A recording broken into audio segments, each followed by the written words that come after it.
உங்களுக்கே தெரியும், திருத்தணியில நார்த் சைட்ல இருந்து வேலை பார்க்க வந்த ஒரு பையனை பசங்க பட்டா கட்டி அதெல்லாம் வச்சு அட்டாக் பண்ண ஒரு இன்சிடென்ட். அவங்க கஞ்சா பயன்படுத்தினாங்க, கேனபிஸ் யூஸ் பண்ணாங்க அப்படின்னு சொல்லிட்டு ஒரு சில பேர் சொல்றாங்க.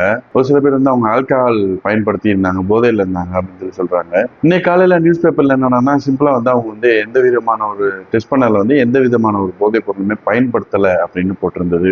எது உண்மைன்னு தெரியல, ஆனா நடந்த இன்சிடென்ட் ரொம்ப ரொம்ப தப்பான ஒரு விஷயம். அண்ட் ரீசன்ட் டேஸ்ல கேனபிஸ் அப்படின்றது நிறைய பேர் யூஸ் பண்ணாங்க, நிறைய புழக்கத்துல இருக்கு அப்படின்ற மாதிரி நிறைய நியூஸஸ் எல்லாம் நம்ம கேள்விப்படுறோம். பொதுவாக கேனபிஸ் யூஸ் பண்றவங்களுக்கு ஏன் இவ்வளவு ஒரு முரட்டத்தனமான ஒரு தைரியம் வருது? அது யூஸ் பண்றதுனால அவங்களோட மண்டைக்குள்ள என்னதான் நடக்குது அப்படிங்கறத தெளிவா பார்த்துடலாம் வாங்க. பொதுவாக கேனபிஸ் யூஸ் பண்ணும்போது டிஹெச்சின்னு சொல்லக்கூடிய சைக்கோ பிஹேவியர் கெமிக்கல் மண்டைக்குள்ள இன்ஜெக்ட் ஆகுது. இந்த டிஹெச்சின்னு சொல்லக்கூடிய இந்த கெமிக்கல் என்ன பண்ணுது அப்படின்னு பாத்தீங்கன்னா, மண்டைக்குள்ள இருக்கக்கூடிய CB1 ரிசெப்டர் அப்படின்னு சொல்லக்கூடிய இன்னொரு கெமிக்கலை டிஸ்டர்ப் பண்ணுது. CB1 ரிசெப்டர்னா என்னன்னு பாத்தீங்கன்னா, இந்த CB1 ரிசெப்டர் அப்படிங்கிறது என்ன அப்படின்னு பாத்தீங்கன்னா, டென்ஸ் ஆஃப் எமோஷன் சொல்லுவாங்க. அதாவது மூட், பிஹேவியர், பெர்செப்ஷன், இமேஜினேஷன், இந்த மாதிரி பல விஷயங்களை கண்ட்ரோல் பண்ணி வச்சுக்கக்கூடிய ஒரு விஷயத்தை தான் CB1 ரிசெப்டர் அப்படின்னு சொல்றாங்க. இது டிஸ்டர்ப் ஆகிறதுனால நியூரோமீட்டர்ஸ் அஃபெக்ட் ஆகுது. நியூரோமீட்டர்ஸ் அப்படின்றது டோபமைன், குளூட்டமேட், காபா அப்படின்ற விஷயங்களை கண்ட்ரோல்ல வச்சுக்கக்கூடிய ஒரு விஷயம். நான் சொன்ன இந்த 3 விஷயம் தான் நமக்கு ரொம்ப முக்கியமானது. ஏன்னா செல்ஃப் கண்ட்ரோலு,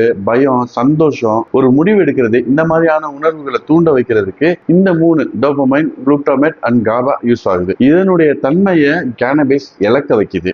அது மட்டும் கிடையாது, ப்ரீ ஃப்ரண்டல் கார்டெக்ஸ் கண்ட்ரோல் அப்படின்னு சொல்லிட்டு ஒரு விஷயம் இருக்குது. இதுதான் நம்ம இதை பண்ணோம்னா இது இப்படிதான் நடக்கும், நம்ம இதை பண்ணா இது தப்பா நடந்துடும், இதை பண்ணக்கூடாது, இது பண்ணணும், இந்த மாதிரி டிஃபரன்ஷியேட் பண்றதுக்கு ஹெல்ப் பண்ணக்கூடிய ஒரு விஷயம். கேனபிஸ் யூஸ் பண்றதுனால அதுக்கான வேலையை அது செய்யறதுக்கு டோட்டலா செயலில் இருந்தது. இது இன்னும் சுருக்கமா சொல்லலாம் அப்படின்னா, யாரும் இல்லாத ஒரு காட்டுக்குள்ள உங்களுக்கு ஒரு இன்செக்யூரிட்டி ஃபீல் ஆகும்ல, ஒரு பாதுகாப்பின்மை ஃபீல் ஆகும் இல்லையா? அப்ப உங்களை காப்பாத்துறதுக்கு ஒருத்தர் உங்ககிட்ட வந்தா கூட உங்களை நீங்களே காப்பாத்திக்கிறதா நினைச்சுக்கிட்டு அவரை நீங்க கொன்றுவீங்க. இதுதான் கேனபிஸ் யூஸ் பண்ணும்போது நடக்கிற ஒரு விஷயம். ஸோ கேனபிஸ் யூஸ் பண்றீங்க அப்படின்னா நீங்க வீரம் கிடையாது, ஒரு பயந்தாங்குழி அப்படின்றத தெரிஞ்சுக்கோங்க. So don't let fake chemicals steel your real strength. Okay.